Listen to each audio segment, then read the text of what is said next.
Well, a new report says China is using American social media platforms to try and counter reports of its persecution of ethnic minority Uyghurs.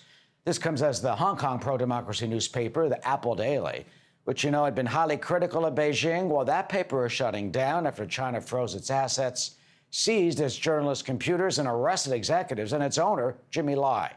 He is among the most prominent people who have been charged under China's recent national security law that stifles dissent in Hong Kong. The explosive report says in part, quote, thousands of videos of Uyghurs denying abuses against their community are showing up on Twitter and YouTube. They're part of an elaborate influence campaign by Chinese officials to counter reports of human rights violations in Xinjiang. Rebecca Grant joins us, national security military analyst, president of IRIS Independent Research. So, Rebecca, I mean, China seems to be getting worse, cracking down on dissent, punishing critics, arresting them, and now trying to influence us, Americans, that, you know, hey, it's not that bad, especially in its treatment with the Uyghurs. How dangerous, how insidious is this? Very dangerous, very insidious. And really, this is sort of a new turn in the China threat, because now China just doesn't care about world opinion.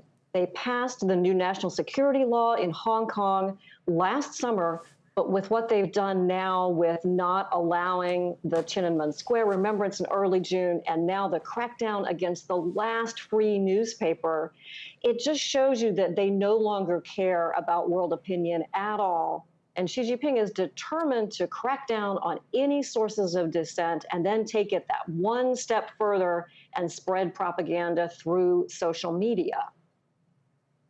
And what is the result of Beijing not caring? I mean, you would think at least that was something that would be some international community guardrails against their egregious behavior. But if that's thrown out the window, they're basically doing whatever they want. Right. They can do whatever they want. And it tells us a couple important things. It tells us that China is not going to be real interested in major international agreements. If they won't even allow a free press in Hong Kong, then how can we expect them to live up to climate agreements or arms control? So it really is bad from the standpoint of looking at agreements that we might want with them over the next few years. Probably not going to happen. The second thing, it tells me that Xi Jinping, China's president, is becoming more and more like Mao Zedong, the revolutionary leader who cracked down so hard on China and turned it inward. And we see Xi Jinping starting to do that inward turn with China. Very dangerous sign.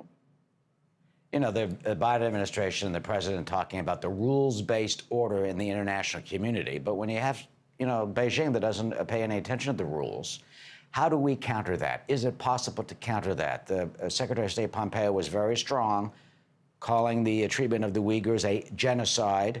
Has that continued under the Biden administration? And what should the administration do to try and rein China in, if that is even possible anymore?